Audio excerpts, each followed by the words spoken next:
Pada perkongsian saya pada malam ini, saya akan membacakan beberapa firman Allah SWT dan kupasan daripada hadis-hadis berkaitan jalan-jalan kebaikan. Tuan-tuan, sebagaimana semua sedia maklum, ad-din nasihat. Agama ini ialah nasihat. Nasihat ini untuk apa? Untuk ingatan untuk diri orang yang memberi nasihat dan juga orang yang menerima nasihat. Bismillahirrahmanirrahim. Assalamualaikum warahmatullahi wabarakatuh. InsyaAllah untuk memberkati lagi majlis kita pada malam ini, mari sama-sama kita mulakan dengan bacaan Ummul Kitab Al-Fatihah.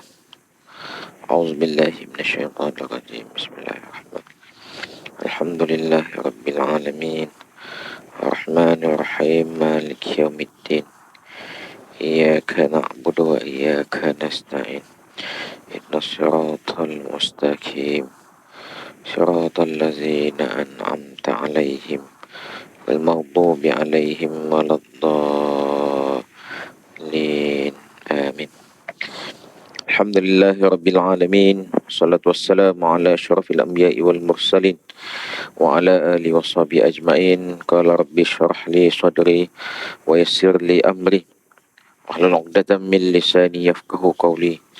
Subhanaka la ilma lana illa ma 'allamtana innaka antal alimul hakim. Wala hawla wala quwwata illa billahil aliyyil azim. Rabbi yassir wala tu'assir wa tammamil khair. Yang dimuliakan Tuan Nazir, Tuan Kuasa Masjid, Tuan-tuan Imam, Tuan-tuan Bilal, Tuan-tuan Syiap, para alim-alim ulama, para asatizah, para ilmuwan-ilmuwan, ibu-ibu, ayah-ayah, muslimin, muslimat yang dirahmati Allah sekalian.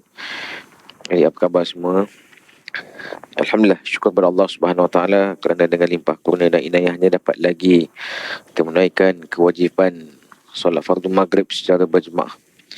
Semua alhamdulillah, kita syukur lagi pada Allah Subhanahu Wa Taala kerana dengan limpah kurnia dan inayahnya dapat lagi kita bersama-sama selepas kita menunaikan solat fardu maghrib ini, kita duduk di taman-taman syurga ini untuk sama-sama kita meneruskan perkongsian ilmu kita pada malam ini, insyaAllah. Tuan-tuan, saya selaku Ustaz on call pada malam ini, saya menggantikan Ustaz yang tak dapat hadir.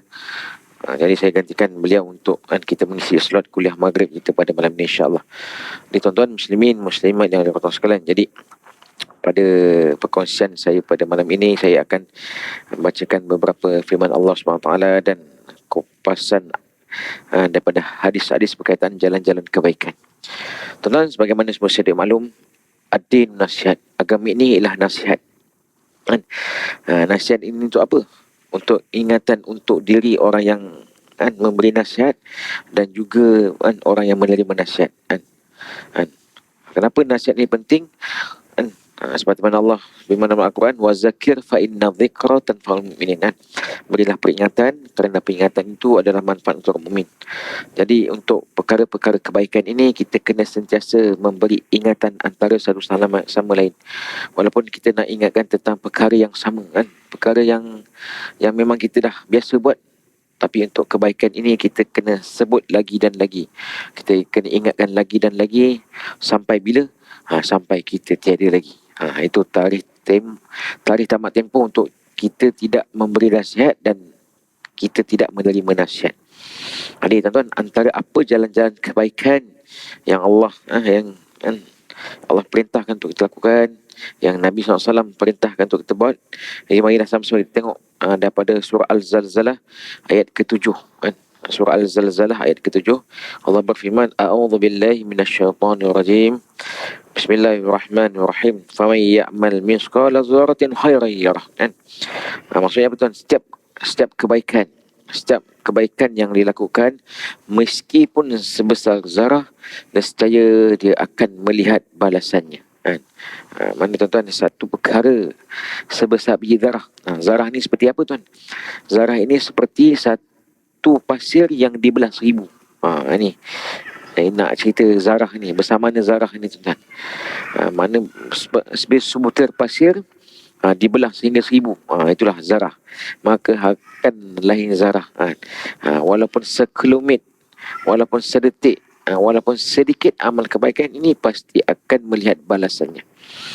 Tuan-tuan muslimin muslimat yang dirahmati Allah, itu antara firman Allah SWT tentang jalan kebaikan. Kita tengok pula beberapa hadis Nabi SAW tentang jalan-jalan kebaikan ini.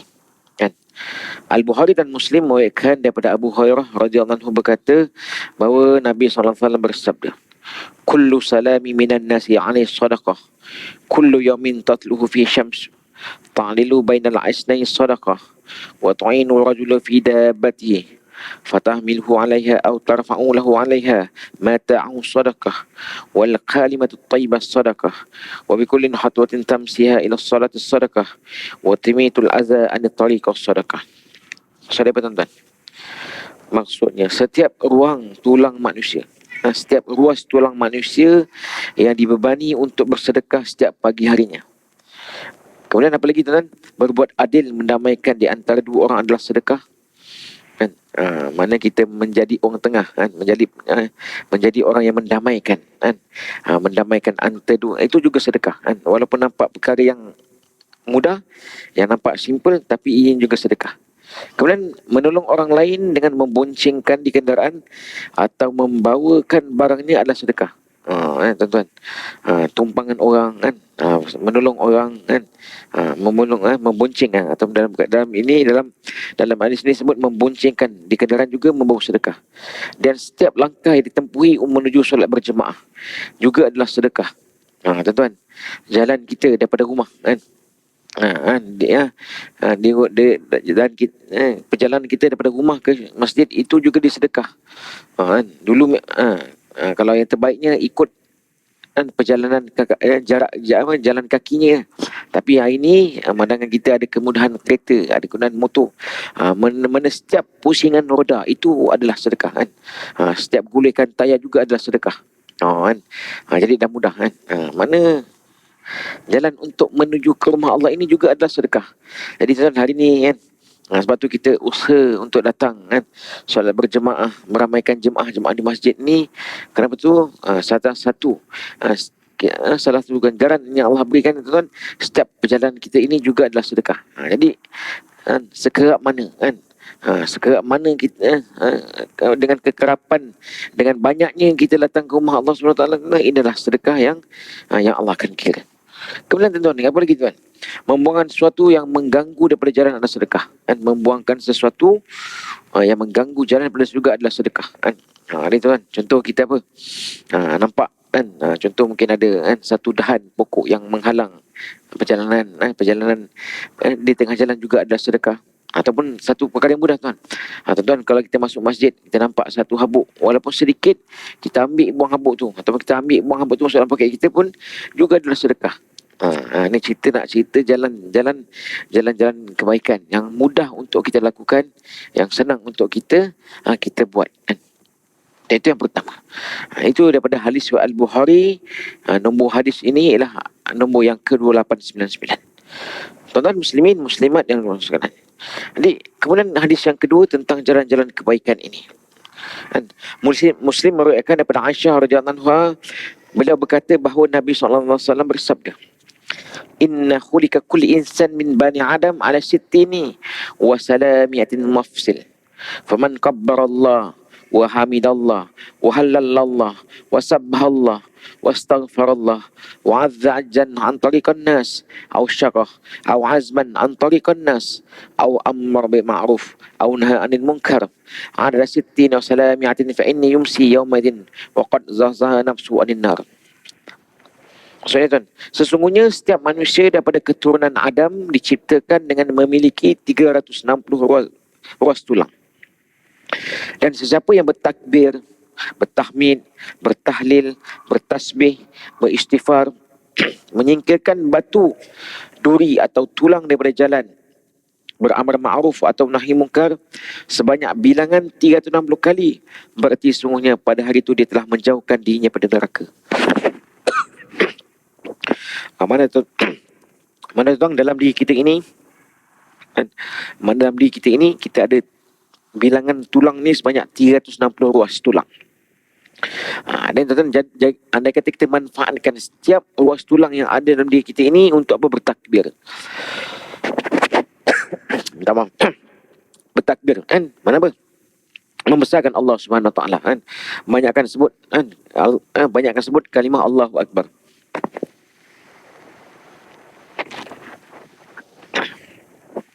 Kan?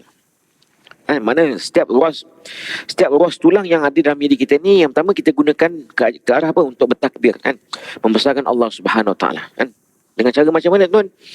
Antaranya apa tuan? Antaranya kita setiap kali dalam pelakuan solat kita kan, setiap kali pergerakan kita mulai dengan banyak kalimah yang kita sebut dengan perkataan Allahu Akbar. Kita membesarkan Allah Subhanahu Wa Taala. Kenapa tuan kita sebut nama Allah ini berulang-ulang kan? Supaya apa? Supaya kebesaran Allah ini terbit dalam hati kita. Kita nak mengakui bahawa Allah ini Tuhan kita yang Esa kan. Kita mengakui kewujudan Allah kan. Allah ini segala-galanya. Allahu Akbar, Allah Maha Besar. Dalam masa ini teman-teman, boleh kita mendengar laungan azan kan, Allahu Akbar, Allahu Akbar. Kita tinggalkan sementara kerja dunia kita kan. Kita bersegera untuk untuk menyahut panggilan Allah kan, panggilan azan dan panggilan solat itu kan. Itu antara kan bertakbir. Yang kedua tahmid kan, banyakkan sebut alhamdulillah kan. Kita syukur pada Allah SWT dengan apa? Dengan kurniaan yang Allah berikan kepada kita kan. Dengan apa? Nikmat kehidupan kan, nikmat pakaian, nikmat tempat tinggal, nikmat kenderaan, nikmat makan, nikmat minum. Dan yang paling penting, apa nikmat yang patut kita syukuri lagi dan lagi lah tentang apa? Tentang Allah anugerahkan kita dengan nikmat Islam itu sendiri kan. Itu bertahmid. Kemudian apa? Bertasbih. Bertahlil kan. Mana kan? Allahu Akbar kan. Bertasbih kan, bertasbih pada Allah Subhanahu Wa Taala, beristighfar kan. Kita banyakkan istighfar pada Allah Subhanahu Wa Taala kan. Kenapa tuan-tuan kita kena banyakkan istighfar? Kenapa tuan-tuan? Pasti dan pasti kan. Kullu bani Adam khata' kan. Setiap bani Adam ini banyak melakukan kesilapan kan. Setiap kita ini pasti dan pasti ada melakukan kesilapan. Kesilapan yang tidak kita sedari, yang kita kan, yang kita sedar atau tak sedar, mana kita banyak melakukan kesilapan. Jadi sebagai hamba kepada Allah SWT, sebagai manusia yang memang tak lari daripada kesilapan, mana cara untuk mengubat hati kita dah tak lain bukan kita banyakkan istighfar kepada Allah SWT. Kenapa tuan kita kena banyakkan istighfar? Nabi SAW yang mana sifatnya maksum kan? Nabi SAW ini yang sifatnya maksum, yang mana terpelihara daripada dosa kan? Yang mana jaminan Allah kepada Nabi dah syurga Allah SWT untuk Nabi pun istighfarnya kan minimal satu hari 70 kali. Apatah lagi kita tuan-tuan kita ni, saya dan tuan-tuan kita yang mana memang kata memang pasti dan pasti ada melakukan kesilapan. Jadi kita pun kena perbanyakkan istighfar pada Allah SWT. Lepas tu tuan-tuan, istighfar ini perlu kita perbanyakkan. Antara cara macam mana untuk banyak istighfar, mana setiap kali lepas solat kalau kita solat berjemaah di masjid, di surau, mana kita kalau imam berwirid, berzikir tu, mana kita duduklah sementara kan, duduklah bersama-sama dengan imam untuk kita dapat apa, sama-sama beristighfar kan, dan sama-sama kita berzikir bersama-sama dengan imam. Itulah salah satu cara untuk kita banyak mengingati Allah Subhanahu Wa Taala kan. Kemudian apa lagi tuan-tuan disebut lagi? Menyingkirkan batu, membuang batu daripada jalanan. Macam kita kalau ke masjid ni, kita membuang habuk kan, ataupun sampah-sampah yang kecil. Beramal ma'ruf nahi mungkar kan. Amal ma'ruf nahi mungkar kan. Ta'muruna bil ma'ruf wa tanhauna 'anil munkar kan. Mengajak manusia ke arah kebaikan juga ialah satu perkara kebaikan kan.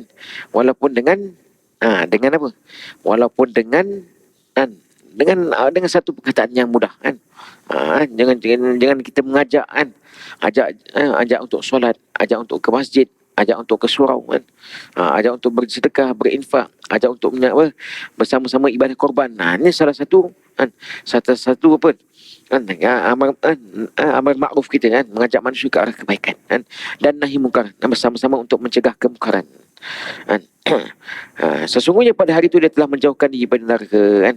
Mana pada hari ini disebut mana anda kita dapat melakukan amal-amal kebaikan ini, mana salah satu cara kita untuk menjauhkan kita daripada azab api neraka. Tuan-tuan, kenapa tuan-tuan?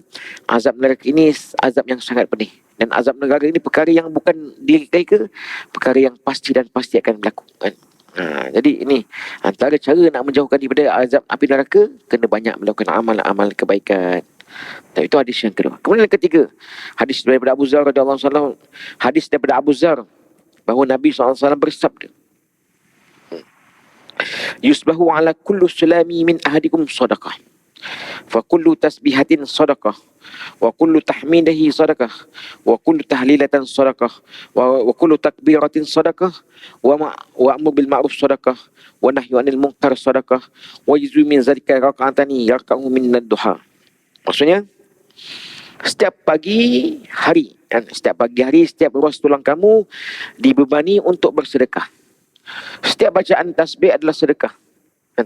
Setiap tahmid adalah sedekah, setiap tahlil adalah sedekah, setiap takbir adalah sedekah, amar ma'ruf adalah sedekah, nahi munkar adalah sedekah, dan cukup sebagai ganti daripada itu adalah dengan mengerjakan 2 rakaat solat duha, kan? Mana tuan-tuan, dalam tubuh badan kita ni pun ada hak kita, kan? Antaranya dengan cara macam mana untuk kita tunaikan hak-hak, kan, hak-hak ruang, kan, hak-hak badan kita ni dengan kita apa, dengan kita mengerjakan solat duha, kan. Solat duha, kan, solat yang kata yang solat kita lakukan, kan, 21 minit selepas waktu syuruk, kan. Sekarang ni syuruk pun lebih kurang 7:26, 27, kan. Mana kita tambah lagi 21 minit, baru boleh kita melakukan solat duha. Mungkin yang terbaik mungkin lepas pukul 8, kan. Lepas pukul 8 tu kita dah boleh buat siap-siap untuk kita bersolat duha. Itu antara 3 hadis yang menceritakan pentingnya, kan, betapa pentingnya untuk kita, kan, terus melakukan amal kebaikan, dalam sama kita menyempurnakan hak-hak badan kita. Tuan-tuan muslimin muslimat yang bersaudara sekalian, jadi itu antara jalan-jalan kebaikan yang telah disebut dalam hadis Riyadhus Shalihin ini, tuan-tuan. Kemudian kita tengok pula antara hadis-hadis yang lain berkait yang mempunyai berbagai makna, kan. Kita tengok daripada hadis Bukhari dan Muslim. Hadis Bukhari dan Muslim meriwayatkan daripada Abu Hurairah, beliau berkata bahawa Nabi SAW bersabda, 3 golongan pada hari kiamat kelak Allah tidak akan berbicara dengan mereka, Allah tidak akan melihat mereka dengan pandangan rahmat, tidak akan membersihkan mereka daripada dosa, dan mereka akan mendapat seksa yang pedih. Mereka adalah orang yang menemukan, mereka itu adalah siapa? Siapakah golongan tersebut? Mereka itu adalah orang yang menemukan air cukup banyak di tengah Sahara, padang pasir, namun dia melarang musafir lain untuk menggunakannya. Kemudian yang kedua, seorang yang menjual barang dagangannya kepada orang lain sesudah asar dengan mengemukakan sumpah atas nama Allah bahawa jenis barang begini dan begini, lalu pihak membeli membenarkan perkataannya, padahal keadaan barang demikian tidak sama dengan yang dilakukan. Kemudian yang ketiga, dan seorang yang membiarkan seorang imam hanya kerana kehidupan yang ingin diraihnya, jika ia mendapat bahagian keduniaan, dia menepati, dan jika dia tidak diberikan, dia tidak menepati. Ini itu antara pertama, golongan apa, tuan-tuan? Golongan yang ataupun kita dalam kita kata lain, kita orang yang kata yang ada kesenangan, tapi tak pernah gunakan kesenangan, kemewahan yang ada ini untuk membantu, melakukan golongan-golongan yang memerlukan, mana tuan, tak salah untuk jadi orang yang banyak harta, tapi kita jadi orang harta yang bermanfaat kepada orang lain, kan. Mana supaya apa? Supaya harta yang kita ada ini, kita nampak, kita dapat infakkan, dapat gunakan pada jalan-jalan yang sebenar. Kenapa, tuan? Harta ini sifatnya halalnya akan dihisap, dan haramnya akan diazab. Inilah sifat harta, tuan-tuan. Apa dia sifat harta, tuan-tuan? Halalnya akan dihisap dan haramnya akan diazab. Itu yang pertama, kan. Golongan yang akan apa? Yang tidak akan mendapat golongan yang tidak akan mendapat pandangan rahmat daripada kasih Allah SWT. Itu yang kedua. Yang kedua ialah orang yang apa? Orang yang menjual barang dagangannya kepada orang lain sesudah asar dengan memegang sumpah atas nama Allah, kan. Orang yang banyak bersumpah, kan. Ni sikit-sikit sumpah, kan. Sikit-sikit bersumpah atas nama Allah, kan. Kenapa? Dengan tujuan untuk melariskan jualan mereka, kan. Ataupun dalam konteks kita sekarang ni, kita gunakan bad context, kan. Bad context untuk melakukan produk-produk kita. Kenapa? Itu reality, kan. Reality media sosial sekarang ni, nak lakukan produk, kalau kita jual, kan, kita buat satu cerita, kan, satu jalan cerita yang bad context, yang mengarut-ngarut, kan, orang kata yang melaraukan, itu pasti akan mudah mendapat, kan, perhatian, kan, mungkin mendapat engagement daripada orang lain. Baru ni viral, kan, artis nak lakukan produk, dia siap sampai tepuk-tepuk, kan, tepuk-tepuk perkara yang tak sepatutnya. Jadi tuan-tuan, ini perkara yang tak sepatutnya, kan. Kan? Mana dalam masa sama tuan, ini menunjukkan ni akhlak orang Islam ni. Bagaimana akhlak orang Islam ditonton oleh orang lain. Dalam masa sama anak-anak kecil pun menonton perkara-perkara ini kan. Jadi penat cikgu-cikgu kat sekolah ajar untuk jadi apa? Orang berakhlak kan. Jadi orang yang sopan. Tapi bila tiba-tiba tengok iklan-iklan macam ni, jadi mereka pun maklumlah anak-anak kan. Anak-anak ni mereka ni mereka masih mencari-cari kan perkara-perkara kebenaran. Dia tengok cikgu cakap lain. Cikgu cakap apa? Buat amal, buat kebaikan. Kena adab sopan. Tapi bila tengok di media sosial, tengok kan perkara-perkara yang bukan-bukan. Ni menyebabkan konflik interest bagi mereka kan. Mereka nak ikut yang mana satu. Pasti mereka akan mengikut benda yang menyeronokkan kan. Ni baru ni kan. Minggu lepas di sekolah saya, berlaku di sekolah saya sendiri kan. Tuan-tuan, anak murid kan. Anak murid mana memang di sekolah ini memang larangan bawa handphone memang kita dah kuat kuasa kan. Tapi anak sekarang ni mereka ni cerdik kan. Mereka tetap juga bawa handphone kan. Bila dapat ditangkap budak tersebut kan, kita tengok, kita minta tengok handphone dia kan. Nauzubillah tuan-tuan. Nauzubillah tuan-tuan. Ada kan dalam galeri ni tuan, bukan setakat download, dalam galeri ni ada simpanan video-video yang tak sepatutnya. Ataupun kita sebut video pornografi ni tuan. Ni tuan-tuan, ini anak-anak muda kan, anak-anak belasan tahun, 11-12 tahun. Mana mungkin tuan-tuan anak-anak 11-12 tahun ni tahu perkara-perkara ini. Setiap ada satu video tu yang kata dia buat menunjukkan cara-cara untuk melakukan hubungan yang tak kan, hubungan macam saya sebut hubungan seks kan. Ni perkara yang ni tuan dengan apa, dengan kecanggihan media sosial yang ada tuan, yang ada sekarang ni, maknanya kita sebagai ibu bapa kan, kita sebagai orang tua mungkin kita boleh kita masih lagi boleh kata kan, mana kita dah matang, kita dah tahu mana yang baik mana buruk.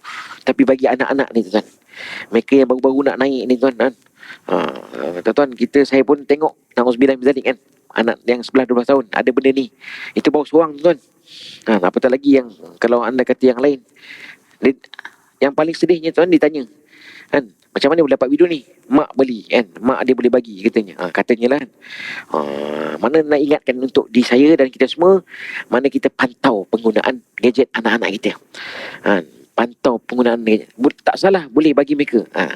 Mungkin ada, saya tengok ada beberapa kawan saya kan, dia bagi kebenaran tu anak dia guna handphone, boleh Sabtu dan Ahad saja, tapi password mak kena tahu kan. Mana anytime mak ayah nak tengok tak ada masalah, boleh. Mana kita perlu tegas kan, dalam kita nak membina kemenjadian murid kan.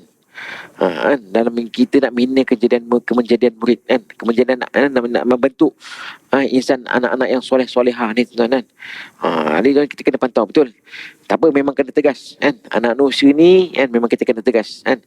Bukan tak sayang, tapi kita nak kan, tak nak mereka menyesal di kemudian hari. Dalam masa kita tak nak juga kita menyesal di kemudian hari kan. Kita tengok cerita anakku Zazali kan. Masa kecil disayang, dipuja, beri apa yang nak kan. Bila dah besar naik kepala, disiap salahkan kita kan. Kita tak nak jadi macam tu kan. Mana kita bertegas pada tempatnya kan. Mana bertegas pada tempatnya kan. Bukan kita mana kita garang sepanjang masa, kita bertegas pada tempatnya. Itu yang dimasukkan dalam golongan kedua ini kan. Golongan yang mengukuhkan sumpah atas nama Allah. Ini yang saya kupas dalam konteks sekarang kan. Jadi tuan-tuan, inilah bahayanya kan. Kata cabarannya, bukan bahaya, cabarannya kan, penggunaan media sosial yang ada sekarang ni kan. Dan yang ketiga kan, siapa golongan yang tak mendapat rahmat Allah SWT ini ialah kan, yang seorang yang membiarkan kan, seorang yang membai'ah imam hanya kerana keduniaan yang seorang yang membai'ah imam hanya kerana keduniaan yang ingin diraihnya. Jika dia mendapat bahagia keduniaan, dia akan menepati, dan jika tidak memerlukan, dia akan tidak menepati. Mana tuan imam dekat sini maksudnya ulil amri, pemimpin. Ni mana tuan dalam kita memilih memimpin ini tuan-tuan, mana kita pastikan kan, pemimpin yang pertama yang boleh membawa kita kepada Allah SWT. Itu paling penting kan. Membawa kita kepada jalan Islam yang sebenar kan. Mana kita tidak memilih seorang pemimpin ini untuk apa? Untuk kesenangan dunia semata-mata. Mana yang yang boleh membawa kita kepada dunia dan akhirat kan. Mana dunia pun yang kita nak, akhirat pun yang kita nak kan. Inilah antara tiga golongan kan, yang apa, yang tidak mendapat rahmat dan kasih sayang, yang tidak mendapat pandangan rahmat kepada Allah Subhanahu Wa Taala. Tuan-tuan muslimin muslimat dan tuan sekalian, dalam kupasan yang ada sahabat saya, kita dapat kita huraikan daripada apa hadis dan hadis yang kita bincangkan pada malam ini, tuan-tuan. Dalam kita nak mendepani kan cabaran-cabaran dunia akhir zaman orang kata sangat kan. Kita tengok yang pertama, apa antara tanda-tanda akhir zaman yang pertama kita tengok kan, satu hari tu macam 24 jam tu sekejap je kan. Baru pagi tadi subuh kita nak isyak dah kan. Seminggu tu macam rasa beberapa hari kan. Sebulan rasa macam sebulan pun rasa sekejap kan. Mana peredaran masa itu menjadi singkat kan. Kita tengok hari ni pun kan, kita tengok fenomena alam pun begitu dahsyat kan. Kalau hujan betul-betul kan, macam semalam kan, Jumaat yang pagi Jumaat kan, dahsyat ni hujan kan. Kalau kita terutama kalau kita kalau tengok di bandaraya kan, di Kuala Lumpur kan, kalau hujannya memang boleh menyebabkan banjir kilat. Mana tuan, ini Allah ingatkan kita kan. Banyak Allah ingatkan kita kan tentangnya, mana kata dunia ini semakin tua kan. Jadi apakah persiapan yang patut kita lakukan? Maka tak dapat tidak kan, mana kita kena perbanyakkan amal kita kan. Di samping kita mengingat antara satu sama lain tentang perkara-perkara kebaikan. Ini tuan dalam mendepani cabaran, dunia yang makin canggih ini, dunia yang semakin penuh cabaran ini, tuan-tuan. Mana kita kena teguhkan keimanan kita kepada Allah Subhanahu Wa Taala. Itu yang pertama. Maka tak dapat tidak kita kena teguhkan keimanan kita kepada Allah Subhanahu Wa Taala kan. Dengan cara macam mana, tuan-tuan? Mana kita kena kita sematkan sungguh-sungguh dalam hati kita bahawa Allah ini Tuhan kita yang esa kan. Mana kita kena ingatkan diri kita, pasangan kita, ahli keluarga kita tentang Allah kita ini Tuhan yang esa kan. Mana dalam masa sama, mana kita nak mohon pada Allah Subhanahu Wa Taala ini kan, kita nak merayu pada Allah SWT bukan saja bila mana kita dalam keadaan susah, bila mana kita dalam keadaan ditimpa musibah, kan. Ini time susah, baru banyak ingat pada Allah SWT kan. Baru kita nak sungguh-sungguh ingat pada Allah SWT. Bila time senang tak berapa nak ingat. Ini tu sebenarnya untuk ingat pada Allah SWT ini di sepanjang masa kan. Walau apa juga keadaan kita pun, kita banyak mengingat Allah SWT kan. Dengan cara macam mana, tuan, kita nak ingat pada Allah SWT ini? Yang pertama kita jaga solat kita kan. Kita jaga solat kita kan. Kita jaga solat kita. Baru kita jaga solat, itu salah satu cara kita nak ingat pada Allah SWT kan. Mana yang pertama, kita jaga kualiti solat kita kan. Mana kita usaha untuk kita dapat solat di awal waktu kan. Untuk solat secara berjemaah. Kenapa, tuan-tuan, anjuran solat berjemaah ni penting-penting? Kenapa, tuan-tuan? Jemaah ini kalau ramai jemaahnya, maka banyaklah pahalanya. Tuan-tuan kalau tengok contoh, kalau sujud solat Jumaat di mana-mana saja, di mana-mana saja solat Jumaat pasti akan penuh dengan apa? Dengan penuh dengan soft kan. Dia biasa orang kata yang nak tengok penuhnya soft solat ni, yang pertama solat Jumaat, solat Raya Aidil Fitri dan solat Aidil Adha. Tapi dalam masa itu bagaimana juga kita nakkan, bagaimana dengan soft yang ramai ini juga untuk kita jadikan pada sembahyang fardu yang biasa kan. Solat subuhnya ramai, Zuhur Asar pun ramai, Maghrib Isyak pun begitu ramai. Inilah kekuatan umat Islam yang sebenar. Apa kita dapat solat berjemaah secara beramai. Itu yang kedua. Itu yang dikatakan dengan kualiti solat. Solat di awal waktu dan solat berjemaah kan. Di rumah-rumah Allah Subhanahu Wa Taala kan. Kenapa, tuan, kita nak imarkan rumah Allah Subhanahu Wa Taala, tuan? Kenapa kita nak imarkan rumah Allah SWT ini? Kerana kita nakkan kan, kita yakin dengan janji Allah dan kita jadi orang beriman kepada Allah SWT. Itu yang pertama kan. Kita takarub kan, dekatkan diri kita lagi pada Allah SWT. Yang kedua, kita jaga agama kita kan. Kita menjaga diri kita kan, agama kita kan. Kita timbulkan rasa cinta kasih sayang kita kepada agama. Tahu siapa lagi nak sayangkan agama kita bukan kita. Kita harapkan mutusami ahcong belum tentu. Kita sendiri yang kena kan, ada sifat untuk cinta, kasih, sayang kita kepada agama kan. Dengan cara macam mana tuan? Mana kita jadi duta, duta kepada agama kita kan. Mana kita ini kan mencerminkan agama Islam itu sendiri kan. Mana kita kena jari kan, mana bagaimana kita dengan kita jaga dengan kita jaga percakapan kita, kena cakap perkara-perkara yang baik, perkara-perkara yang kata yang bermanfaat kan. Dalam masa yang sama tuan, mana kita kan, kalau kita buat kelakuan kita kan, mana perbuatan kita, ataupun orang juga kata PL kita pun PL yang baik-baik kan. Itu kita menjadi duta kepada agama kita. Itu yang kedua kan, kita jaga agama kita kan. Yang ketiga, bagaimana kita nak jadikan kan, Nabi sallallahu alaihi wasallam ini ialah qudwah hasanah kita kan. Bagaimana kita nak jadikan Nabi sallallahu alaihi wasallam ini ikutan kita kan. Inilah pesuruh Allah yang kita kena ikut sungguh-sungguh kan. Dengan cara macam mana tuan? Kita nak amalkan setiap apa yang Nabi ajar ni, itu kita amalkan dalam kehidupan kita kan. Kita nak jadikan, kita nak amalkan apa yang Nabi ajar ni, itu kita amalkan dalam kehidupan kita, ataupun disebut sunnatullah kan. Sunnah yang perbuatan yang kita ikut, itu disebutkan sunnah, itu kita amalkan. Dengan cara macam mana? Mana kita jadikan rutin kehidupan harian kita ini, kita ikut sunnah Nabi SAW. Kita niatkan rutin kehidupan harian kita ini, kita nak buat ikut cara Nabi SAW kan. Bangga-bangga dengan bangun tidurnya berpahala kan, dengan baca doa selepas bangun tidur, masuk tandasnya pun ikut cara Nabi SAW pun dapat pahala kan. Masuk masjid kan, ada tertib yang Nabi ajar, masuk kaki kanan, keluar kaki kiri, kemudian duduk niat iktikaf dalam masjid pun dapat pahala kan. Makan pun dapat pahala kan, bila mana kan kita ikut cara Nabi SAW kan.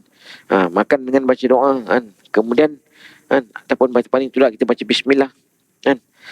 Kemudian lepas dah kenyang tu, bukan setakat sedawa je tuan, mana kita ucapkan alhamdulillah kan. Kena pula makan pulut durian dengan apa, musangkin dengan pulut kan. Dia akan sedawa gitu je kan. Mana biasa orang kita ni kalau makan tu biasa ingat lagi nak baca bismillah. Dia biasa dah kenyang tu, yang kadang lupa, kadang-kadang ingat. Tadi kita nak jadikan amalan kita kan. Mana makan baca doa, baca bismillah, paling tidak kenyang pun kena sebut alhamdulillah kan. Kemudian apa lagi tuan? Tidur pun dengan pahala kan. Mana rutin kehidupan harian kita ini, kita niatkan apa juga amalan kita ni, kita nak ikut cara Nabi SAW kan. Kenapa tuan-tuan? Apabila kita ikut cara Nabi SAW kan, apabila amalan kita kan, rutin harian kita ini, kita ikut cara Nabi SAW, yang pasti yang pertama akan mendapat pahala pada Allah SWT kan. Akan mendapat pahala pada Allah SWT kan.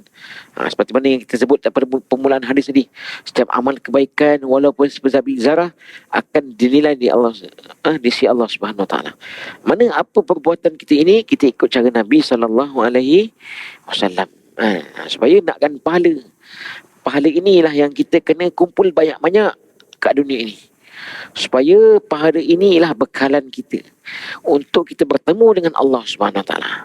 Dan kenapa pahala ini juga ialah mata wang akhirat kita kan. Pahala ini ialah mata wang akhirat kita kan. Ini kita tak nampak kan. Allah hijabkan di atas dunia ini, Allah hijabkan betapa mahalnya pahala ini, betapa nilainya pahala ini. Ini kalau kita dunia kita tahu kan, nilai RM1, nilai RM5, nilai RM100, kita tahu nilai dia kan. Mana kita tahu nilai, kita boleh beli apa yang kita nak ikut duit yang kita ada.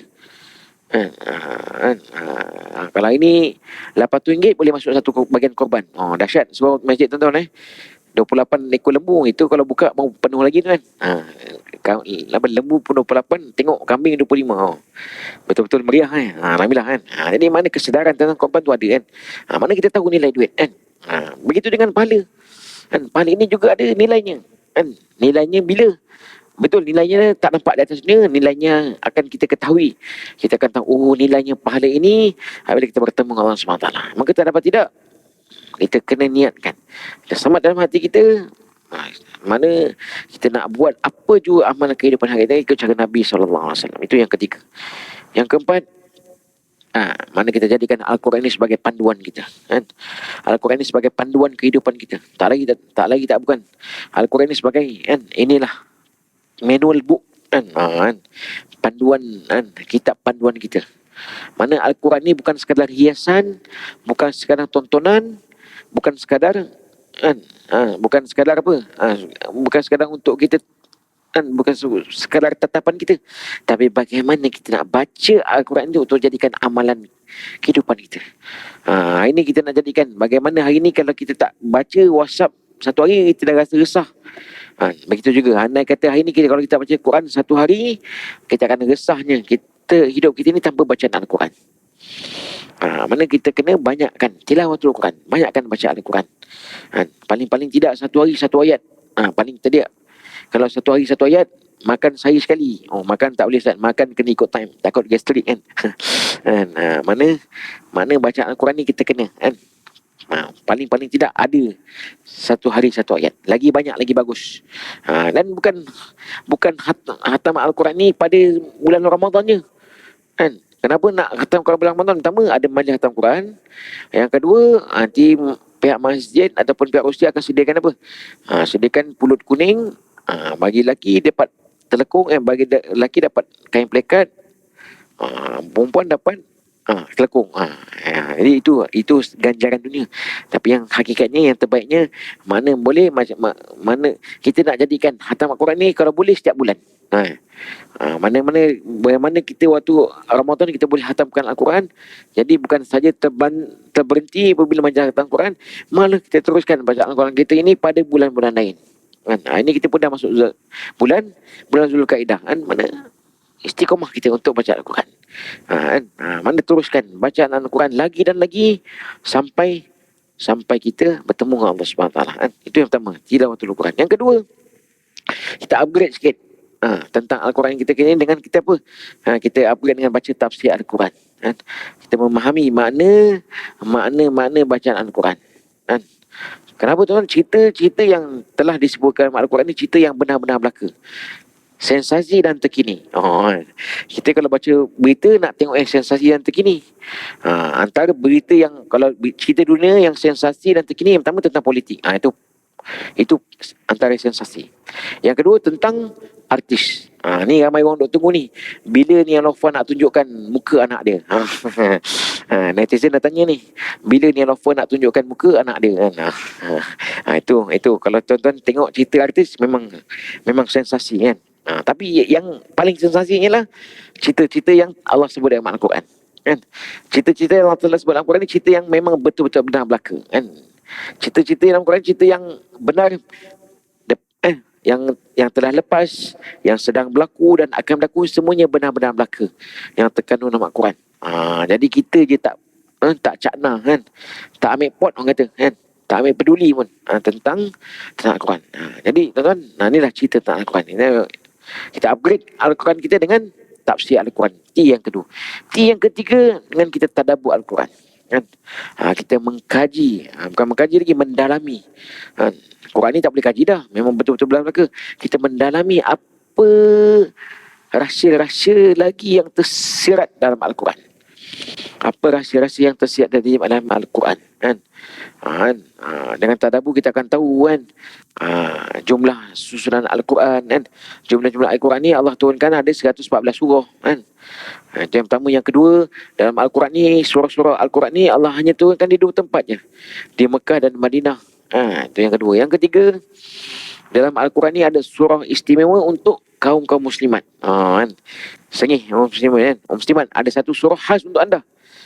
Apa dia surah? Surah An-Nisa kan. Surah An-Nisa ni surah Allah kan. An-Nisa ni bermaksud wanita kan. Surah lelaki tak ada Ustaz. Surah lelaki tak ada, minta maaf tak ada. Tapi ayat tentang lelaki Allah ada sebutkan dalam Al-Quran. Tapi surah yang special untuk lelaki tak ada kan. Muslimat, surah untuk muslimat ataupun perempuan ni surah An-Nisa kan. Mana Allah SWT kan, mengiktiraf kan, menyanjung tinggi kan, para wanita kan. Apa tuan para wanita ni? Di samping menjadi isteri, menjadi ibu kepada anak-anak kan. Kalau surah laki, surah dalam Al-Quran Allah sebut apa? Ar-rijal qawwamu 'alan nisa kan. Laki ni lebih kuat daripada perempuan kan. Itu yang ketiga kan. Banyak lagi tuan-tuan. Banyak lagi kan fakta-fakta menarik kan, cerita-cerita yang menarik kan, rahsia-rahsia menarik yang terkandung dalam Quran. Jadi tuan-tuan, majlis hatam Quran baru saja minggu lepas kan. Kan? Jadi tuan-tuan, untuk Al-Quran ni untuk diri kita, kita kena lagi dan lagi kan. Suka tak suka, mana kita kena kan. Paksa diri kita untuk kita baca Al-Quran. InsyaAllah tuan-tuan, kita bagi laluan untuk azan Isya insya-Allah. Baik. Tuan-tuan, muslimin, muslimat yang dirahmati Allah sekalian. Jadi tuan-tuan, insya-Allah kita akan sambung sikit lagi insya-Allah. Jadi tuan-tuan, 3T untuk kita jadikan Al-Quran ni lebih menarik bagi kita. Saya ulang balik sekali lagi. Yang pertama, tilawatul Quran, tafsir Al-Quran, tadabbur Al-Quran. Jadi ni antara kan, cara untuk kita jadikan Al-Quran ni lebih kita lebih seronok untuk kita mendekati Al-Quran. Dan yang terakhir sekali tuan, bagaimana antara kaedah cara untuk kita mendepani kan cabaran-cabaran yang akan datang ni tuan-tuan. Yang kelima, mana kita kekalkan ukhuwah Islamiah kita kan. Kita kekalkan ukhuwah Islamiah yang telah kita bina sekarang ini tuan-tuan. Bagaimana hari ini kita tengok kan, bagaimana kan dengan asbab ni hijrah Nabi SAW, Nabi dapat mempersaudarakan kaum Muhajirin dan Ansar kan. Rentetan daripada sejarah kan, hijrah ini tuan-tuan, bagaimana Islam yang dibawa oleh Nabi SAW ini bukan saja tersebar ke negeri Arab saja, bahkan Islam yang dibawa oleh Nabi SAW ini Islam rahmatan lil alamin, Islam yang tersebar ke seluruh alam kan. Bagaimana dengan hijrah Nabi kan, maka hari ini tuan-tuan kita dapat iman Islam, kita merasai iman Islam kan. Mana dengan Islam ini telah memacu kehidupan kita kan. Mana Islam ini telah mengatur kehidupan kita kan. Teraturnya kehidupan kita ini dengan apa? Dengan ajaran Islam yang telah dibawa oleh baginda Nabi SAW. Dan masa yang sama kita tengok juga kan, bagaimana sahabat-sahabat, saudara-saudara seagama kita yang dapat mengamalkan agama di negara, contoh kita ambil di negara Singapura kan. Walaupun Perdana Menteri ataupun pemerintahnya bukan non-Muslim, tapi bagaimana Islam ini dapat diamalkan di negara Singapura kan. Kita tengok sahabat kita apa di Brunei, di Thailand, di Myanmar, di Kemboja kan, di mana, di China, di Jepun, di Kanada, di Zimbabwe, di seluruh alam. Di seluruh alam ini ada kan sahabat-sahabat kita yang sahabat-sahabat, saudara-saudara kita yang menganut agama Islam. Jadi mereka ini tuan-tuan, mereka inilah saudara-saudara Islam kita kan. Maka kita kena eratkan kasih sayang kan antara kita ini, antara Islam ini. Kita kena kukuhkan ukhuwah Islamiah ini, supaya ukhuwah ini yang kita telah bina ini, ukhuwah yang akan bukan saja persahabatan kita, persaudaraan kita bukan hanya di dunia, malah kita nakkan persaudaraan ini, ukhuwah ini kekal sampai bila-bila, dan kita dapat bersyurga, dapat berjiran di syurga-syurga Allah Subhanahu Wa Taala. Itulah matlamat kehidupan kita. Matlamat kita dunia mazwaratul akhirah, dan kehidupan akhirat ini kita nakkan kehidupan untuk kita mendapat syurga Allah Subhanahu Wa Taala. Kenapa tuan? Kehidupan di syurga ini kehidupan yang senang untuk selama-lamanya, abadan ma'abada. Jadi tuan-tuan, sekarang itu untuk perkongsian ilmu kita pada malam ini. Sebagai sandaran adab, apa yang baik itu pada Allah Subhanahu Wa Taala, dan segala kelemahan, kekurangan, kekhilafan, kedaifan itu daripada diri saya sendiri. Saya mohon ampun pada Allah Subhanahu Wa Taala, dan kita sama-sama berdoa pada Allah Subhanahu Wa Taala supaya Allah merahmati perjumpaan kita pada malam ini, dan Allah ganjari dengan pahala, dan pahala inilah bekalan kita semua untuk kita berjumpa dengan Allah Subhanahu Wa Taala. Dimaafkan saya, doakan saya sehingga bertemu pada pertemuan akan datang. Ditangguh dengan tasbih kifarah dan suratul Asr. Subhanakallah bihamdika asyhadu an la ilaha illa anta astaghfiruka wa atubu ilaik. Bismillahirrahmanirrahim. Wal 'asr innal insana lafi khusr illa alladhina amanu wa 'amilus salihati wa tawassaw bil haqq wa tawassaw bis sabr. Assalamualaikum warahmatullahi wabarakatuh.